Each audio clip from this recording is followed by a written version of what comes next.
Hello കൂട്ടുകാരെ, welcome back to another video. Welcome to our channel easy tasty. ഇന്ന് നമ്മൾ ഉണ്ടാക്കാൻ പോകുന്നത് വളരെ ടേസ്റ്റിയും തിക്കായിട്ടുള്ളതുമായിട്ടുള്ള ഒരു മുട്ടക്കറിയാണ്.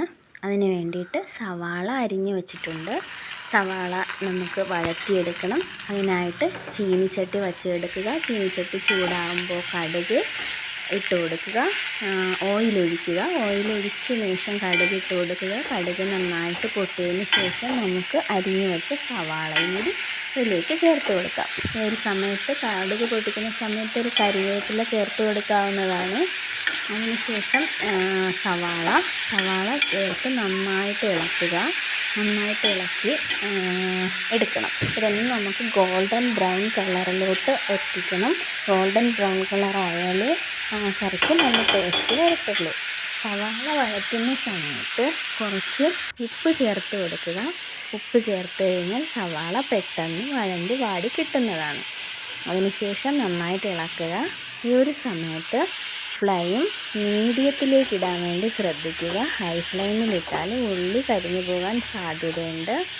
മീഡിയം ഫ്ലെയിമിലിട്ട് നന്നായിട്ട് ഇളക്കി കൊടുക്കുക. നന്നായിട്ട് ഇളക്കിക്കൊണ്ടേയിരിക്കുക. അടിയിൽ താത്തിളക്കണം. ഉള്ളി കരിഞ്ഞു പോയാൽ കറിയുടെ ടേസ്റ്റ് മാറുന്നതാണ്.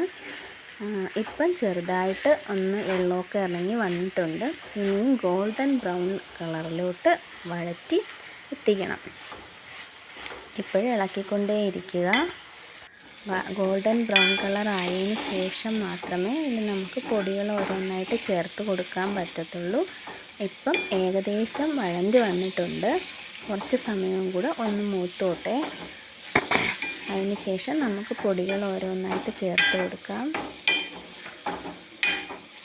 ഇളക്കിക്കൊണ്ടേ ഇരിക്കുക. ഈ ഒരു സമയത്ത് ഇളക്കിക്കൊണ്ടേ ഇരിക്കുക. അടിയിൽ പിടിക്കാതിരിക്കാൻ വേണ്ടിയിട്ട് നന്നായിട്ട് ഇളക്കിക്കൊണ്ടേ ഇരിക്കുക. മീഡിയം ഫ്ലെയിമിലേക്ക് ഇടുക, അല്ലെങ്കിൽ അത് കരിഞ്ഞു പോവും. അതുകൊണ്ട് മീഡിയം ഫ്ലെയിമിലിട്ട് തന്നെ ഇളക്കി കൊടുക്കണം. ഇനി നമുക്ക് ഏകദേശം പരുവം വന്നിട്ടുണ്ട്. പൊടികൾ ഓരോന്നായിട്ട് ചേർത്ത് കൊടുക്കാം. അതിനുവേണ്ടി ആദ്യം മഞ്ഞൾപ്പൊടിയാണ് ചേർക്കേണ്ടത്. മഞ്ഞൾപ്പൊടി ഒരു 1/4 ടീസ്പൂൺ മതിയാകും. അത് കഴിഞ്ഞിട്ട് മുളക് പൊടി 1 ടീസ്പൂൺ, മല്ലിപ്പൊടി 1/2 ടീസ്പൂൺ ചേർത്ത് കൊടുക്കുക. അതിനുശേഷം പിന്നെ നന്നായിട്ട് ഇളക്കണം. ഇനി പൊടി ഇട്ട് കഴിഞ്ഞാൽ പിന്നെ ലോ ഫ്ലെയിമിലോട്ട് മാറ്റിയിരിക്കണം. പൊടി ഇട്ട് കഴിഞ്ഞാൽ പിന്നെ കരിഞ്ഞു പോകാൻ സാധ്യത ഉണ്ട്. അപ്പോൾ എപ്പോഴും ഫ്ലെയിം ലോ ഫ്ലെയിമിലേക്ക് ഇട്ടിട്ട് നന്നായിട്ട് ഇളക്കി കൊടുക്കുക. പൊടികളെല്ലാം ഒന്ന് ചൂടായി അതിൻ്റെ പച്ചമണമൊക്കെ ഒന്ന് മാറി വരണം. അപ്പോഴേക്കും നന്നായിട്ട് ഇളക്കിക്കൊണ്ടേയിരിക്കുക. ഇനി നമുക്കിതിൽ ഗരം മസാല ചേർക്കണം. ഗരം മസാല കവറിൽ കടയിൽ നിന്ന് വാങ്ങിച്ച് പൊടിച്ചെടുത്തതാണ്. ഗരം മസാലയും കൂടി ചേർത്തിട്ടുണ്ട്. ഇനി നന്നായിട്ട് ഇളക്കിക്കൊണ്ടേയിരിക്കണം. ഇളക്കി ഒന്ന് ചൂടായതിന് ശേഷം ഇതിലേക്ക് നമുക്ക് വെള്ളം ചേർത്ത് കൊടുക്കാം. വെള്ളം ചേർത്ത് കൊടുത്തതിന് ശേഷം ഇത് നന്നായിട്ട് മൂത്തതിന് ശേഷം മാത്രമേ വെള്ളം ചേർത്ത് കൊടുക്കാൻ പറ്റുള്ളൂ.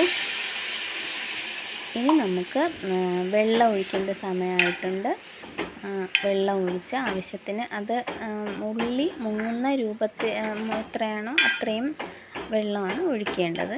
ഇതിപ്പോൾ ഉള്ളിക്കറി 4 പേർക്കുള്ളതാണ് മുട്ടക്കറി ഉണ്ടാക്കിയിട്ടുള്ളത്. ഇത് കൂടുതൽ ആൾക്കാരുള്ളവർ കൂടുതൽ സവാള എടുത്ത് ചേർത്താൽ കൂടുതൽ കറി നമുക്ക് ഉണ്ടാക്കിയെടുക്കാവുന്നതാണ്. ഇതിപ്പോൾ ഒരു 4 സവാളയാണ് ഇതിൽ ചേർത്തിട്ടുള്ളത്. ഇനി കറി തിളച്ച് വന്നിട്ടുണ്ട്. അപ്പം നമുക്ക് ഈ കറിക്ക് കുറച്ചുകൂടി ഒരു തിക്നെസ് ഗ്രേവിക്ക് കിട്ടുന്നതിന് വേണ്ടിയിട്ട് നമുക്കതിൽ നിന്നും കുറച്ചെടുത്ത് മിക്സിയിൽ അടിച്ചെടുക്കുക. അപ്പം നമുക്ക് കറിക്ക് കുറച്ചുകൂടി തിക്നെസ് കിട്ടുന്നതാണ് ഗ്രേവിക്ക്. അപ്പം ഈ ചൂടോടുകൂടി മിക്സിയിൽ അടിക്കണമെന്നില്ല. അത് തണുത്തതിന് ശേഷം മാത്രമേ അടിക്കാവൂ. അല്ലെങ്കിൽ അത് പൊങ്ങി എല്ലായിടത്തും തെറിക്കുന്ന ഒരു ഇതാവും. അപ്പം അതൊന്ന് തണുത്തതിന് ശേഷം മാത്രം അടിക്കാൻ ശ്രദ്ധിക്കുക. നന്നായിട്ട് അരച്ച് പേസ്റ്റ് രൂപത്തിലാക്കണം. ഇത് നമുക്ക് കറിയിലേക്ക് ചേർത്ത് കൊടുക്കാം. കറിയിലിപ്പോൾ ചേർത്തിട്ടുണ്ട്. ഇപ്പോൾ കറിക്ക് കുറച്ചുകൂടെ ഒരു തിക്നെസ് മാറി. ഇനി ഇത് തിളച്ച് വരുമ്പോഴേക്കും നല്ല തിക്ക് രൂപത്തിൽ കിട്ടുന്നതാണ്. ഒന്ന് തിളച്ച് കുറുകി വന്നതിന് ശേഷം നമുക്ക് ബോയിൽ ചെയ്ത എഗ്ഗ് ഇതിൽ ചേർത്ത് കൊടുക്കാവുന്നതാണ്.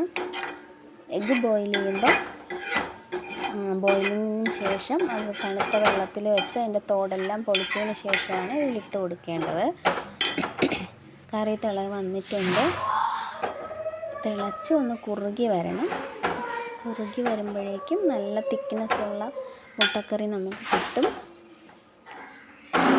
ഇനി നമുക്ക് ഈ സമയത്ത് നന്നായി വെള്ളം ഒഴിച്ച് കഴിഞ്ഞാലും കറി അടിക്ക് പിടിക്കാതിരിക്കാൻ ഇടയ്ക്കൊന്ന് ഇളക്കി കൊടുക്കണം. ഇനി നമ്മൾ ബോയിൽ ചെയ്ത് വെച്ചിരുന്ന മുട്ട അതിലോട്ട് ഇട്ട് കൊടുക്കുക. തിക്ക് ഗ്രേവി ആയിട്ടുള്ള മുട്ടക്കറി റെഡിയായി. Thanks for watching. Bye bye.